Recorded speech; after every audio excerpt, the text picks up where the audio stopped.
Awalnya santai banget nih, si Melviera lagi duduk sendirian di taman sambil nikmatin sandwich gedenya dengan muka super bahagia. Terus ada bapak-bapak lewat yang ngiler lihat makanannya. Karena Melviera baik, dikasihlah itu sandwich. Si bapak langsung lahap banget makannya, sampai muji-muji rasanya yang nendang. Nah, pas si bapak nanya itu daging apaan kok enak banget, dengan polosnya si Melviera jawab kalau itu daging Bighorn, alias daging monster ganas. Dengar itu daging monster, si bapak langsung mual parah dan ketakutan setengah mati. Dia langsung kabur karena ngira Melviera itu cewek gila yang makan monster beracun. Gak lama kemudian, setting pindah ke pesta kebun mewah. Si Melviera tetap aja fokus makan, padahal cewek-cewek lain lagi sibuk tebar pesona. Ternyata dia ke situ kepaksa buat nyari jodoh. Soalnya ibu tirinya, si Celia, ngancem bakal ngebuang dia ke biara kalau gak dapet tunangan dalam setahun. Bapaknya, si Ghislaine Luthor, sebenarnya kasihan tapi gak berdaya.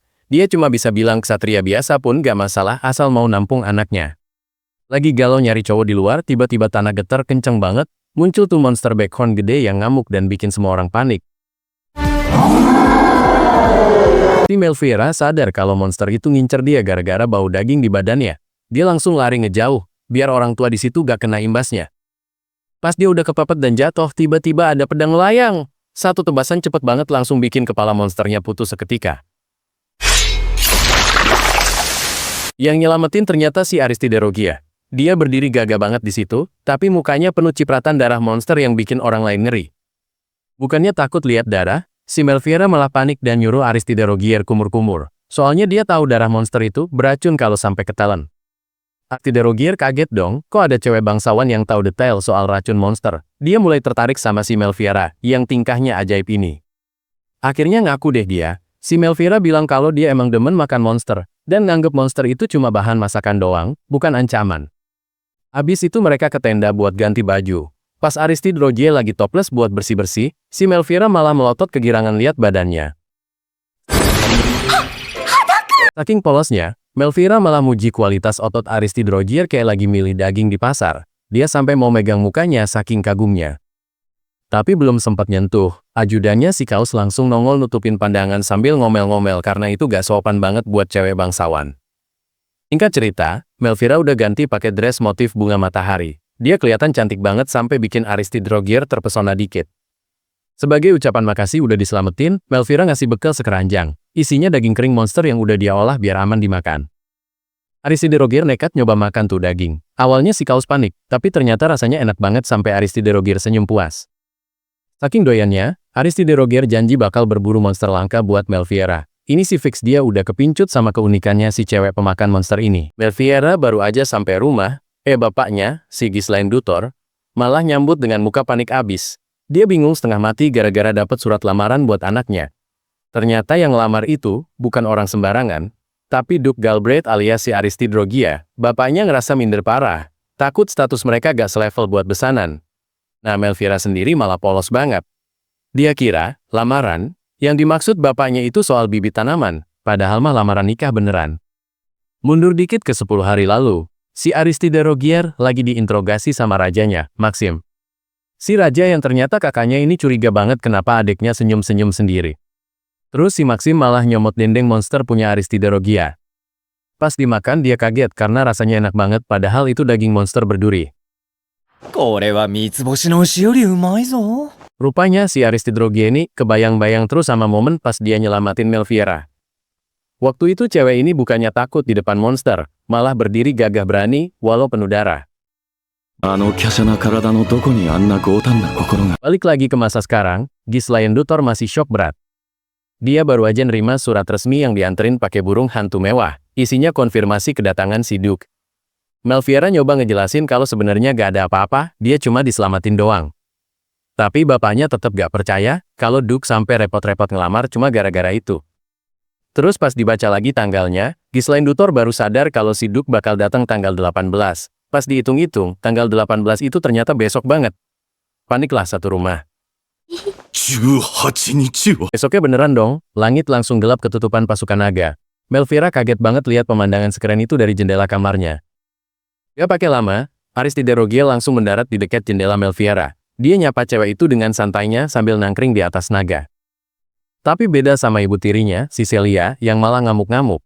Dia ngerasa kelakuan Duke yang datang naik naga itu kampungan banget dan gak sopan.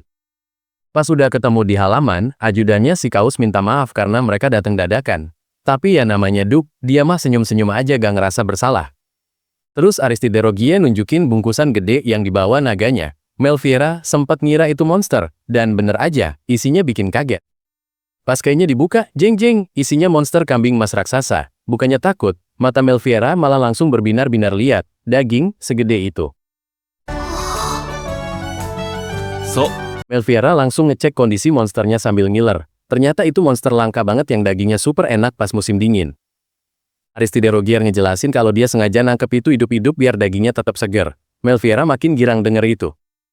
Habis itu, Aristide Rogier ngadep ke bapaknya Melfiera. Dia bilang, kalau dia udah tahu soal hobi aneh anaknya yang suka makan monster, dan dia gak masalah sama sekali. Malah sebagai bukti dukungannya, Aristide Rogier minta dianterin ke menara penelitian. Dia pengen lihat langsung tempat Melfiera ngolah monster itu.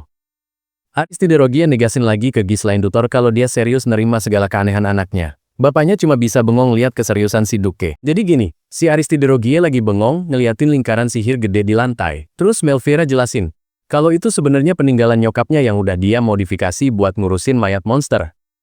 Tapi Aristide Rogier ngerasa lingkaran sihir doang gak cukup. Nah Melfiera langsung setuju dan ngajak dia masuk ke gudang buat ngasih lihat alat rahasia lainnya.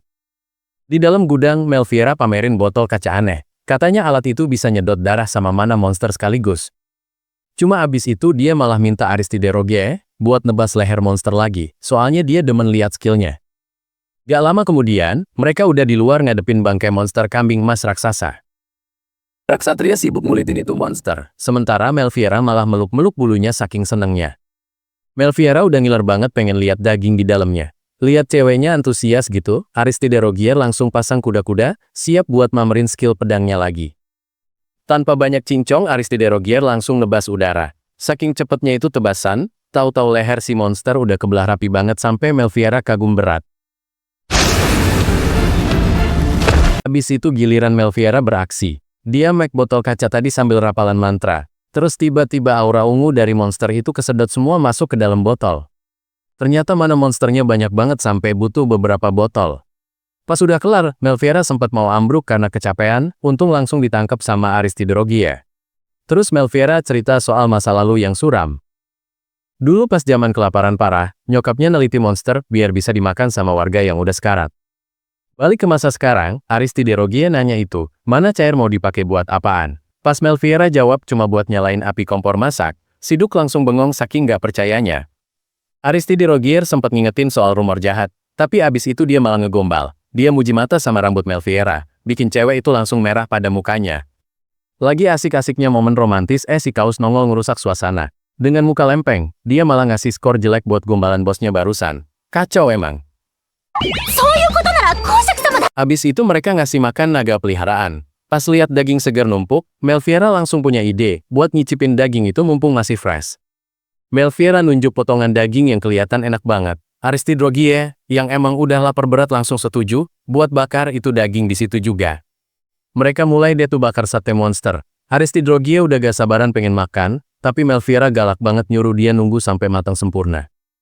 Baunya enak banget sampai Kaus ikutan ngiler. Tapi pas dia minta, Aristide Rogier malah pelit banget gak mau bagi, alasan ini itu biar bisa makan sendiri.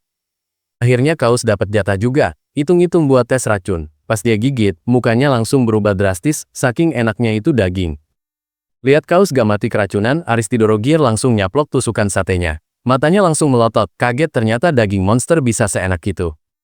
Para ksatria lain juga pada ikutan pesta sate. Aristide Rogier seneng banget dan muji Melfiera abis-abisan karena udah nemuin cara bikin monster jadi makanan enak. Storynya di dalam ruangan, Aristide Rogier nanya serius, kenapa Melfiera tetap ngelakuin penelitian ini, padahal banyak yang ngehujat. Melfiera ngaku kalau itu, cara dia ngerasa deket sama mendiang nyokapnya. Dengar itu, Aristide Rogier makin mantep buat ngelindungin dia dan nerusin pertunangan mereka. Suasana jadi agak canggung nih. Si Melfiera malah bingung kenapa Aristide Rogier nanya soal perasaannya. Dia dengan polosnya bilang kalau Aristide Rogier itu keren banget, gak ada serem-seremnya sama sekali. Denger pujian belak-belakan gitu muka Aristide Rogier langsung merah padam, salting parah. Si Melfiera malah panik sendiri, mikir dia salah ngomong lagi sampai matanya muter-muter gitu. Terus mereka flashback bentar ke obrolan sebelumnya. Melfiera sempat muji mata emasnya Aristidrogia, yang katanya serem, tapi buat dia malah kelihatan indah kayak cahaya bulan. Dia ngejelasin kalau pas Aristidrogia ngebantai monster itu, dia gak ngerasa takut sama sekali. Justru dia kagum lihat kekuatannya yang luar biasa, pas lagi ngelindungin orang lain. Balik ke masa sekarang, Aristidrogia langsung nembak dia buat jadi tunangannya. Melfiera kaget banget, dia gak nyangka bakal dilamar beneran sama Dux kelas dia. Otak Melfiera langsung traveling, ngebayangin hidup enak di istana. Dia mikir kalau nikah sama Aristidrogia, dia bisa bebas neliti monster tanpa diganggu, jadi ini kesempatan emas banget. Tapi dia masih ragu, takut rakyat gak nerima dia. Aristidrogia ngejelasin kalau wilayahnya itu sarang monster, dan bangkai monster yang numpuk itu masalah besar karena bisa nimbulin racun sihir. Nah, makanya dia butuh Melfiera. Pas lihat Melfiera masak monster ular waktu itu, Aristidrogia sadar kalau kemampuan masaknya itu solusi buat masalah sampah monster di wilayahnya. Aristidrogia janji bakal ngelindungin dia dari semua orang jahat, asalkan Melfiera mau pakai ilmunya buat nyelamatin rakyatnya. Tawaran yang susah banget ditolak si ini. Tanpa mikir panjang lagi, Melfiera langsung teriak setuju. Dia semangat banget bahkan nawarin kristal sihir buatannya sebagai tanda jadi. Udah kayak transaksi bisnis tapi romantis. Lagi asik-asiknya momen berdua, si Cloudfall masuk merusak suasana. Dia ngasih tahu kalau bapaknya Melfiera udah nunggu buat ngomongin pertunangan ini secara resmi. Di ruang tamu, Ghislaine Dutor, bapaknya Melfiera, masih gak percaya. Dia nanya apa Aristidrogia yakin mau sama anaknya, apalagi abis insiden di pesta kebun kemarin. Aristidrogia malah bilang dia justru tertarik gara-gara itu. Dia kagum karena Melfiera satu-satunya orang yang gak takut lihat dia berlumuran darah monster. Terus kebongkar deh rahasia gokil. Ternyata rumor jelek soal Melfiera, yang suka makan aneh-aneh itu, disebarin sama Aristidrogia sendiri. Biar gak ada cowok lain yang deketin dia. Posesif amat bang. Abis urusan administrasi kelar, Melfiera langsung sibuk packing. Dibantuin sama Mulan Zero dan pasukannya, dia nyiapin semua barang penelitiannya buat dibawa pindahan. Sebelum pergi, dia pamitan sama ibu tirinya, Celia. Si Celia ini judes banget, males-malesan gitu nanggepinnya, tapi Melfiera tetap sopan ninggalin hadiah kulit monster emas. Celia langsung ngegas, nuduh Melfiera ngegoda Duke pakai cara licik. Dia ngancem kalau sampai pertunangannya batal, Melfiera bakal diusir ke biara dan gak boleh balik lagi. Di luar, Ghislaine Dutor udah nunggu. Dia ngelihat Melfiera pakai mantel ibunya, dan jadi melow, ingat mendiang istrinya yang dulu juga kaget sama dinginnya udara di situ. Tak lama kemudian, Aristidrogia datang naik naga itemnya. Dia turun terus nyium tangan Melfiera di depan bapaknya, bikin Melfiera merah padam lagi mukanya. Pas lihat tumpukan sampah bekas packing, Aristidrogia males ribet. Dia jentikin jari, dan asteris wush kali, tumpukan itu langsung kebakar abis pakai sihir api. Bapaknya sampai melongo liatnya.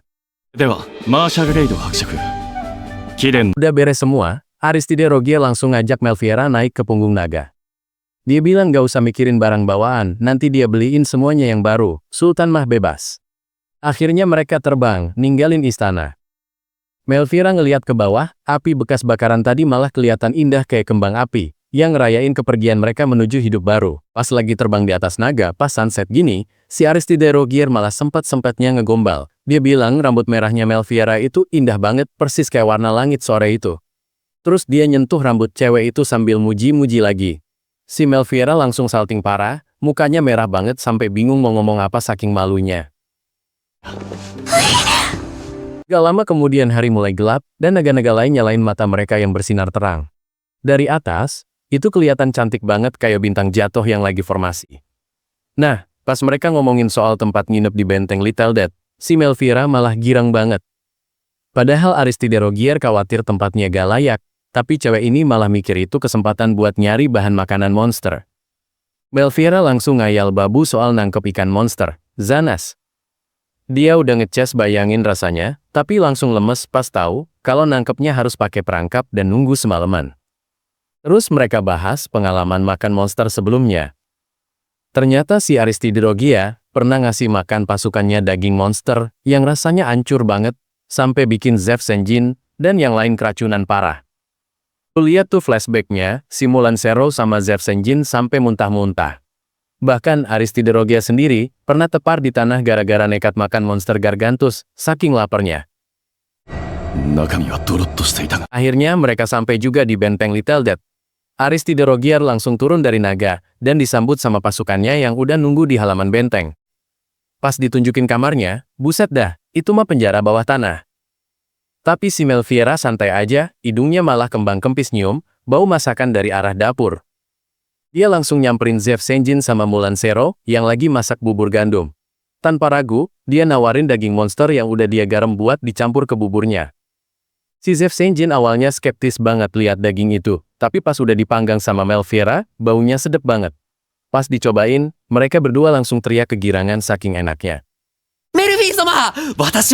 Aristide Rogier yang ngeliatin dari tadi sebenarnya ngiler juga, tapi gengsi. Akhirnya Melfiera peka, dia nyodorin daging itu ke mulut cowok itu sambil senyum manis. Nah kocaknya, pas nyuapin itu Melfiera malah refleks ngomong kayak lagi nyuapin bayi. Si Aristide Rogier langsung merah pada mukanya, malu banget diperlakuin kayak anak kecil depan bawahan. Malamnya mereka makan bubur campur daging itu di api unggun luar. Suasananya romantis banget, gantian sekarang Aristide Rogier yang nyuapin Melfiera, sampai cewek itu salah tingkah. Di situ Aristide Rogier minta Melfiera buat manggil nama depannya aja, Aristide. Tapi cewek itu kaku banget, lidahnya kayak kepleset mulu saking groginya manggil nama langsung. Tiba-tiba suasana berubah tegang, mata Aristide Rogier nyala kuning terang. Dan dia kesakitan megang mukanya. Ternyata sihir di badannya lagi meluap gak terkendali. Ngeliat itu, Melfiera langsung keinget sama ibunya, Elise Marchal Red. Ibunya dulu juga punya kondisi yang sama, kelebihan mana yang bikin badannya rusak dari dalam. Sedih banget, dia ingat pas ibunya meninggal, orang-orang malah ngegosip kalau itu gara-gara makan monster. Padahal sebenarnya karena lingkaran sihir ibunya gak sempurna buat nampung mana sebanyak itu. Tapi gara-gara ingatan itu, Melfiera jadi sadar. Dia bertekad bakal nyelesain penelitiannya buat nyelamatin Aristide Rogier, biar nasib cowok itu gak berakhir tragis kayak ibunya. Besok paginya, Melfiera baru sadar kalau semalam dia ketiduran di lantai pas lagi ngawasin Aristide Rogier. Ternyata cowok itu yang angkat dia ke kasur. Malu banget dia pas inget. Pas ketemu di lorong, Aristide Rogier udah seger lagi dan make jubah bulu pemberian Melfiera. Dia ngajak cewek itu buat ngecek perangkap ikan monster. Bikin Melfiera seneng banget. Malam itu di luar kastil, si Aristide Rogier lagi ngobrol santai sama Melfiera. Mereka ngebahas soal perangkap ikan monster yang kayaknya udah dapet tangkapan, dan si Melfiera kelihatan semangat banget pengen langsung masak. Terus si Aristide Rogier mulai ngegoda Melfiera, nyuruh tidur, tapi sambil muji-muji rambutnya yang halus. Dia malah makin jadi, godain soal status tunangan mereka, sampai bikin Melfiera salah tingkah parah. Pas lagi asik-asiknya bermesraan, si Zef Senjin lewat dengan muka datar. Melfiera yang panik langsung nyapa dia buat ngalihin pembicaraan, bikin suasananya jadi canggung tapi kocak. Gak lama abis itu, mereka balik fokus ke rencana masak. Melfiera minta tolong buat nyiapin bahan-bahan kayak minyak sama tepung, dan si Zef Senjin langsung sigap nawarin diri buat ngurusin itu semua. Singkat cerita, mereka udah sampai di pinggir danau. Melfiera nunjukin kertas sihir buat nyedot mana dari ikan monster itu, terus si Aristide Rogier nyuruh dia mundur dikit biar aman pas jaringnya ditarik. Nah ini dia momennya. Para prajurit termasuk Mulan Sero sama Ambriel bareng-bareng narik rantai besi itu sekuat tenaga. Akhirnya, ikan monster raksasa itu berhasil ditarik keluar dari air. Gila, gede banget itu ikan. Melfiera sampai kagum lihat ukurannya, tapi si Aristide Rogier langsung ingetin, kalau ikan itu masih bahaya banget, apalagi lagi musim kawin jadi agresif. Si Melfiera nyoba ngecek pakai sihir cahaya, pas dia deketin, ikan itu langsung nyaplok ganas banget. Sontak dia kaget setengah mati, lihat gigi-gigi tajamnya, yang siap nyabik-nyabik. Karena gemes pengen cepat masak, Melfiera nekat mau nebas leher ikannya sendiri. Tapi ya gitu, tenaganya gak kuat, pedangnya malah mental doang kena kulit ikan yang keras itu. Lihat tingkah kocak tunangannya, Aristide Rogier ketawa kecil terus ngambil alih pedangnya. Dia bilang urusan kasar gini biar dia aja yang nanganin sambil nanya instruksi cara bunuhnya. Abis dikasih tahu titik lemahnya sama Melfiera, yang nutupin mata ikan pakai kain, si Aristide Rogier langsung nusukin pedangnya dalam-dalam ke titik vital di belakang mata ikan itu. Setelah ikannya mati, Melfiera langsung nempelin kertas sihir di badannya. Dia mulai ngerapal mantra, dan rambut merahnya langsung bersinar terang banget pas dia nyedot mana dari ikan itu ke dalam botol. Beres urusan mana, sekarang waktunya motong. Aristide Rogier dengan senang hati nawarin diri lagi buat bantu, Katanya sih momen berburu bareng gini, yang paling dia nikmatin. Tanpa banyak omong, Aristide Rogier langsung ngayunin pedangnya. Sekali tebas, kepala ikan raksasa itu langsung putus menggelinding. Sumpah rapi banget potongannya, bikin semua orang melongo. Gak cuma itu, buat ngeluarin jeroannya, dia pakai sihir api khusus. Jari telunjuknya ngeluarin cincin api, yang langsung ngebakar isi perut ikan itu sampai bersih tanpa ngerusak dagingnya. Lanjut ke tahap berikutnya, si Ambriel unjuk gigi. Dengan skill dewa, dia ngulitin ikan itu cepet banget. Kulitnya lepas mulus, tanpa ada daging yang kebuang sedikit pun. Karena dagingnya banyak banget, mereka mutusin buat bikin gorengan tepung. Melfiera langsung ngasih komando buat nyiapin 2 kuali minyak dengan suhu beda buat teknik goreng 2 kali. Melfiera ngejelasin triknya, pertama digoreng di minyak anget biar mateng dalamnya, terus diistirahatin bentar, baru digoreng lagi di minyak panas biar luarnya garing. Pinter juga nih cewek. Pas udah jadi, Aristide Rogier agak minder soalnya gorengan buatan dia warnanya agak gosong. Dia minta maaf ke Melfiera, tapi cewek itu malah senyum manis ngehibur dia. Malah si Melfiera minta disuapin gorengan yang gosong itu. Pas dimakan, matanya langsung berbinar karena teksturnya yang kenyal dan gurih, bikin Aristide Rogier jadi lega. Gantian sekarang, Aristide Rogier nyuapin Melfiera gorengan yang matangnya pas. Bunyi kriuknya kedengeran jelas banget, dan mereka berdua setuju kalau dua-duanya enak parah. Abis nyicipin di luar, mereka mutusin buat lanjut makan besar di dalam kastil. Melfiera sempat ngerasa bersalah karena egois, tapi Zef Senjin sama yang lain malah nyemangatin dia buat makan banyak. Di meja makan, Aristide Rogier ngajarin cara makan baru. Dia bungkus gorengan ikannya pakai daun selada, terus ditambahin perasan jeruk biar rasanya makin seger. Melfiera suka banget sama rasa asam segernya, tapi pas Aristide Rogier nyoba, mukanya langsung ngerut kecut banget karena keasaman. Sumpah komuknya bikin ngakak. Setelah kenyang dan bekal udah siap, mereka semua naik ke punggung naga masing-masing. Aristide Rogier nasi aba-aba, dan pasukan itu langsung terbang ninggalin kastil buat lanjutin perjalanan. Ikso, Elfi. Perjalanan udara mereka santai banget. Sampai si Aristide Rogier nawarin buah hijau ke Melfiera. Katanya sih buat seger-segeran, karena Melfiera kelihatan ngantuk. Pas dimakan rasanya asem banget sampai Melfiera kesetrum. Ternyata itu emang sengaja dikasih Aristide Rogier buat ngerjain dia biar melek. Abis dikerjain gitu Melfiera malah mikir dalam. Dia ngeliat gimana para ksatria hormat banget sama Aristide Rogier, udah kayak keluarga sendiri. Suasana jadi agak serius pas Aristide Rogier mulai cerita soal bencana besar 17 tahun lalu. Gara-gara itu, banyak kota di wilayahnya yang hancur dan sepi penduduk. Dia bilang tugas Duk Galbraith itu emang buat mati ngelawan monster demi ngelindungi negara. Denger itu, muka Melfiera langsung berubah sedih banget. Gak terima cowoknya ngomong pasrah gitu, Melfiera langsung ngegas. Dia teriak kalau dia gak mau Aristide Rogier mati konyol cuma gara-gara takdir. Sambil megang tangan Aristide Rogier erat-erat, dia janji bakal neliti sihir mati-matian, biar gak ada lagi ksatria yang harus mati sia-sia. Aristide Rogier bener-bener tersentuh denger itu. Dia jadi sadar kalau selama ini dia cuma pasrah, padahal sebenarnya dia pengen hidup bahagia bareng Melfiera. Nah ini ngingetin dia sama masa lalunya pas masih bocil. Waktu itu dia gak sengaja ngeledakin tembok istana sampai bolong gara-gara sihirnya yang kelebihan muatan. Untungnya ada kakaknya, Maxim, yang selalu ngehibur dia pas lagi down. Maxim bilang adeknya itu cuma agak kikuk aja, bukan monster. Di masa itu juga dia pertama kali ketemu Kaios versi bocil, meski masih kecil. Si Kaios sudah janji setia bakal ngabdi sama Aristide Rogier selamanya. Waktu berlalu, situasi kerajaan makin kacau gara-gara kelaparan parah. Para bangsawan udah pada gatel pengen perang rebutan wilayah tetangga. Biar gak makin runyem, Maxim akhirnya naik tahta jadi raja buat ngeredam konflik. Terus Aristide Rogier milih jalan pedang buat ngelindungin kakaknya dari bayang-bayang. Mereka juga bikin ide jenius bareng Claude, monster yang dibunuh gak dibuang gitu aja, tapi dipanen bagian tubuhnya buat dijual ke kerajaan jadi duit. Balik ke masa kini, Aristide Rogier ngejelasin ke Melfiera kalau sistem itu yang bikin wilayahnya tetap kaya raya meskipun isinya monster doang. Terus karena udah gak tahan sama keimutan Melfiera yang semangat banget, dia langsung nyium kening ceweknya itu. Si Melfiera auto ngebek saking malunya. Pas lagi asik-asiknya, mereka nyampe di atas hutan besar Elzeni. Dari atas kelihatan banget itu hutan luasnya minta ampun, dan kerasa banget aura sihirnya. Aristide Rogier nunjukin sungai yang udah kering kerontang. Katanya itu gara-gara bencana dulu, bikin Melfiera makin sadar betapa bahayanya tempat ini.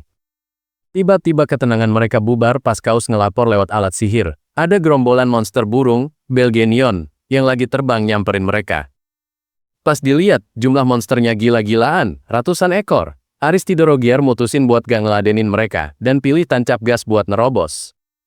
Sebelum ngebut, dia masangin kacamata Google ke Melfiera biar matanya aman. Soalnya ini bakal jadi perjalanan yang super kenceng. Begitu mata sihirnya nyala, naga yang mereka taikin langsung melesat kayak roket. Melfiera cuma bisa teriak pasrah di bawah terbang secepat itu ninggalin para monster. Oke, kita mulai. Si Aristide Rogier sama Melfiera lagi naik naga item di ketinggian gila-gilaan. Aristide Rogier nyuruh ceweknya pegangan kenceng karena mereka bakal ngebut parah. Begitu mata naganya nyala, mereka langsung melesat nembus awan. Melfiera sampai teriak ketakutan gara-gara speednya gak ngotak, mana di depan ada sekumpulan monster burung yang siap nyegat. Tapi dasar Melfiera, bukannya takut mati, dia malah ngiler lihat monster-monster itu. Di otak dia, burung-burung serem itu cuma bahan makanan yang enak banget kalau dipanggang atau digoreng tepung. Abis itu situasi makin panas. Pasukan monster masih ngejar, jadi Aristide Rogier nyuruh pasukannya buat nyerang balik. Si Zev sama ksatria lain langsung nembakin sihir ke arah musuh.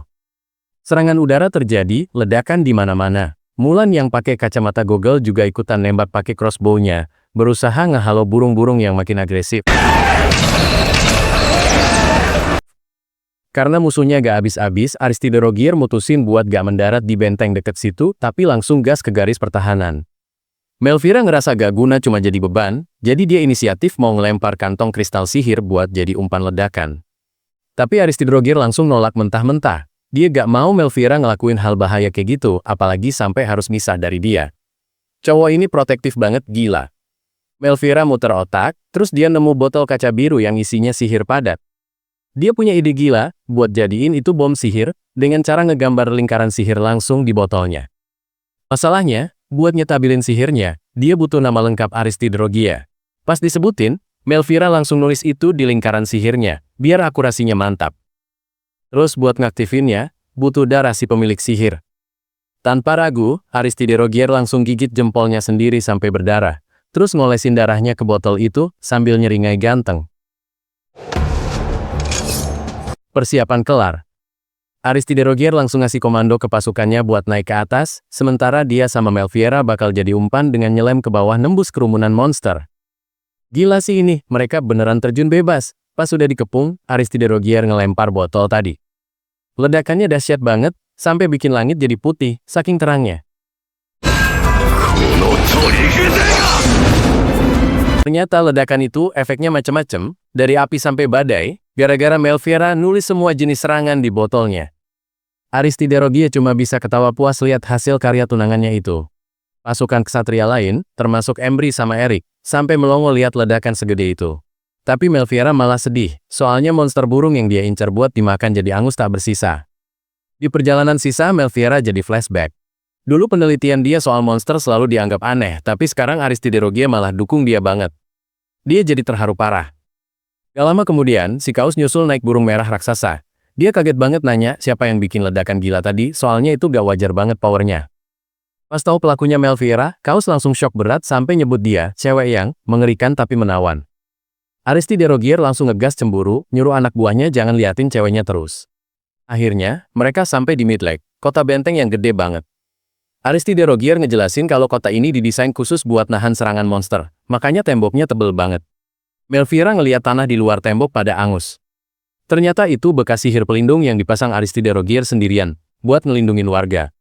Melfiera makin kagum sama cowoknya. Begitu mendarat dan masuk gerbang, warga kota langsung nyambut mereka dengan heboh. Melfiera senang banget bisa sampai dengan selamat di tempat yang dijaga sama Aristide Rogier. Begitu sampai di kota, si Melfiera langsung takjub lihat pemandangan di dalam tembok benteng. Ternyata di sana ada ladang sama peternakan yang rapi banget, beda jauh sama bayangan dia yang ngira isinya cuma markas militer doang. Terus si Aristide Rogier ngejelasin kalau di wilayahnya, makan daging monster itu udah ditinggalin karena dianggap tabu. Tapi Melfiera malah senyum-senyum sendiri, soalnya dia tahu di sini pasti banyak monster enak yang belum pernah dia cicipin.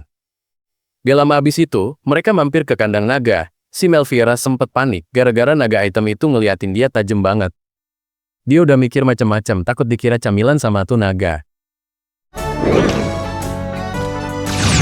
Taunya tuh naga bukan mau makan dia, tapi ngincer daging garam yang dibawa Aristide Rogier. Pas Melfiera sadar, dia langsung minta izin buat ngasih daging mahal itu ke si naga, bikin Aristide Rogier bengong lihat kelakuan tunangannya. Abis urusan naga kelar, mereka jalan masuk ke kastil. Pas lagi lewat jembatan, Melfiera salvok sama ikan-ikan di kolam bawah. Bukannya muji indah, dia malah mikir itu ikan enak dimakan apa enggak. Dasar gila makan. Tiba dia sadar kalau rambutnya acak-acakan parah gara-gara kena angin pas terbang tadi. Dia langsung teriak histeris, malu banget mau ketemu orang-orang kastil. Dengan tampang kayak singa bangun tidur gitu. Nah, si Aristide Rogier yang gak peka malah ngira Melfiera lagi ngomongin ikan tadi. Dia bilang ikan itu enak kalau direbus. Si Melfiera langsung ngegas karena merasa gak diperhatiin soal penampilannya. Sadar udah bikin salah paham, Aristide Rogier langsung panik dan nyuruh ajudannya buat manggil pasukan khusus cewek buat ngurusin Melfiera. Dia baru inget kalau di kastil ini isinya batangan semua gak ada pelayan cewek. Denger gak ada pelayan cewek, Melfiera malah lega. Dia mikir berarti gak ada mertua atau istri lain yang bakal nyinyirin dia. Aristide Rogier sampai ketawa lihat dia yang malah seneng di situasi kayak gitu. Terus, dateng deh 3 ksatria elit yang dipanggil tadi, ada si Blanche Lusable yang ganteng banget, Nathalie Chal yang kelihatan tegas, sama Lilian Sentiel yang imut. Mereka langsung ngenalin diri ke calon nyonya baru mereka. Abis nitipin Melfiera ke mereka, Aristide Rogier pamit sambil nyium tangan Melfiera. Anjir, si Melfiera langsung merah pada mukanya, teriak lagi saking malunya digituin depan umum. Masuk ke kamar, si Blanche Lusable langsung gendong Melfiera ala Tuan Putri buat didudukin di sofa. Melfiera sampai bengong, gak kuat lihat kegantengan si Blanche yang levelnya udah kayak pangeran di dongeng. Blanche Lusable terus bilang kalau mereka bertiga bakal jadi pedang dan tameng buat Melfiera. Dia ngeluarin pedang keren banget buat diserahin sebagai tanda sumpah setia. Tapi di luar dugaan, Melfiera nolak nerima pedang itu sekarang. Dia bilang dia belum pantas nerima sumpah setia mereka. Karena mereka belum tahu sifat aslinya yang doyan makan monster. Malah dia nanya soal pandai besi yang bikin pedang itu, katanya dia mau pesen pisau dapur khusus. Si Blanche Lusable sampai bingung, ini Tuan Putri mau perang apa mau masak sih? Abis itu Blanche Lusable nyoba nyisirin rambut Melfiera yang kusut parah. Sambil nyisir, dia curhat kalau dia biasa nyisirin rambut anak ceweknya. Melfiera kaget banget tahu si ganteng ini udah punya anak. Pas lagi ngobrol soal tugas ksatria yang basmi monster, Melfiera keceplosan nanya, buat dimakan kan? Ulo tuh kipi nyisir ya?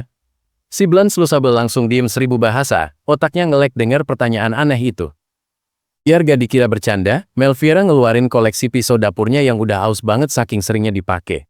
Nathalie Chal sama Lilian Sentiel sampai melongo lihat pisau butut itu. Lilian Sentiel yang penasaran akhirnya nanya soal rasa monster. Dia cerita soal buah, Screamwood, yang katanya enak banget menurut temannya, padahal Aristide Rogier bilang rasanya pahit.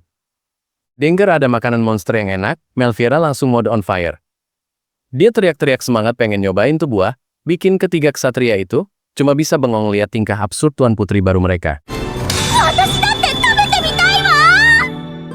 Pagi-pagi si Aristide Rogier sama Molancero lagi siap-siap.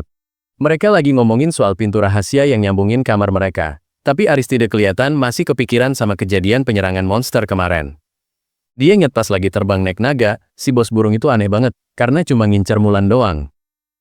Aristide yakin banget tuh monster udah di-upgrade pakai sihir jahat biar jadi lebih ganas. Abis mikir panjang, Aristide sadar kalau ledakan dahsyat yang nyelamatin mereka itu pasti ulah bininya, si Melfiera. Dia tahu cuma Melfiera yang punya otak jenius buat bikin sihir gila kayak gitu. Lagi asik ngobrol, tiba-tiba si Kaos Laforgue muncul dari balik pintu dan langsung nyerang Aristide pakai pedang. Dia ngamuk gara-gara Aristide make pintu rahasia, buat hal sepele, padahal itu buat darurat doang. Kaos langsung nyeramahin tuannya abis-abisan. Dia kesel banget karena Aristide malah make jalur evakuasi cuma buat mindahin Melfiera biar gak ketahuan orang.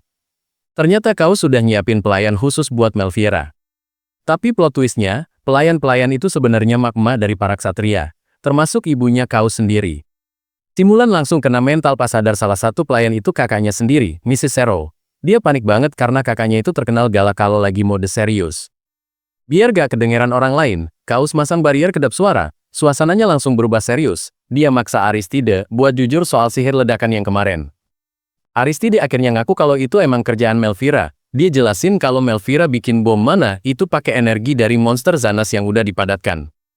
Sadar kalau penelitian Melvira bisa bahaya kalau jatuh ke tangan yang salah, Aristide mutusin buat ngelindungin hasil riset itu. Dia minta Mulan buat jadi bodyguard tambahan buat Melvira. Tapi pas denger kata, Zanas, Kaus langsung nyabut pedangnya lagi. Mukanya serem banget, dia murka bukan karena bahaya, tapi karena dia gak diajak makan tuh monster langka. Kaus ngerasa dikhianatin banget karena Aristide sama Mulan makan enak tanpa dia. Dia sampai ngeluarin aura membunuh saking cemburunya soal makanan. Pas lagi ribut, Melvira masuk ruangan. Dia polos banget ngejelasin kalau dia cuma bikin bom mana itu buat nyelamatin nyawa Aristide, gak ada niat jahat. Tapi Melvira malah kaget pas tahu Aristide nekat makan monster Zanas itu. Dia khawatir banget lakinya keracunan, padahal Aristide mah santai aja karena rasanya enak. Terus mereka bahas buah, Screamwood. Mulan bilang rasanya enak banget kayak surga, tapi Melvira bingung, karena di buku referensi katanya rasanya pahit dan gak enak. Penasaran sama rasanya, Aristide mutusin buat pergi berburu tuh buah sekalian patroli. Dia pamit sama Melvira, sambil modus elus-elus kepala, bikin si Melvira salting parah. Selama ditinggal, Melvira dikasih lab baru bekas kamarnya Aristide. Tempatnya gede banget, lengkap sama buku-buku sihir kuno. Biarpun fasilitasnya lengkap, Melvira gak bisa fokus baca buku. Dia cuma duduk bengong nungguin Aristide pulang, benar-benar bucin akut. 3 hari kemudian, Aristide akhirnya balik. Melvira gak pakai mikir langsung lari dan meluk Aristide erat banget. Suasananya jadi romantis abis, bikin yang lain jadi nyamuk. Aristide beneran bawa pulang buah Screamwood itu. Bentuknya hitam legam dan baunya aneh, bikin para ksatria lain pada skeptis mau makannya. Pas Melvira cek pakai sihir, ternyata buah itu isinya cuma cairan mana murni. Pantesan rasanya beda-beda tiap orang, tergantung mana mereka. Melvira langsung nyedot semua mana dari buah itu. Nah, pas mananya habis, buah yang tadinya cantik langsung berubah jadi item keriput dan ngeluarin asap item. Baunya busuk banget sampai bikin para ksatria mual masal. Mereka baru sadar kalau selama ini mereka makan sesuatu yang aslinya busuk begitu. Cuma ketolong sama rasa mananya doang. Si Melvira lagi sibuk banget ngurusin buah item gede yang namanya Screamwood. Dia ngejelasin ke anak buahnya kalau mana di buah itu numpuk di bijinya, jadi daging buahnya harus dipotong dulu sebelum mananya nyebar. Nah, si Lilian sok ide mau bantuin motong, tapi dia malah gemeteran megang pisaunya. Akhirnya, si Blanche turun tangan. Dia ngasih tutorial singkat soal cara make pisau yang bener. Terus, zras! Sekali tebas langsung rapi tuh buah. Abis dipotong, Melvira nyolok alat aneh ke buahnya buat ngukur sisa mana. Dia bilang ini penting banget biar orang-orang bisa makan monster dengan aman tanpa takut keracunan mana. Alatnya nyala merah, tandanya mananya masih gede banget. Pas dibelah sama Blanche, isinya ternyata warna oranye seger gitu, beda banget sama ekspektasi para ksatria yang taunya buah ginian tuh busuk dan bau. Ternyata selama ini mereka salah kaprah, yang warna merah itu justru yang belum mateng atau beracun. Melvira langsung ngebuang bijinya yang jadi sumber masalah, terus ngecek lagi pakai alatnya, sampai warnanya aman. Buat mastiin gak ada racun, Melvira nyicipin duluan. Pas giliran si Mulan nyoba, mukanya langsung merah padam saking enaknya, sampai dia teriak lebay banget karena rasanya manis parah.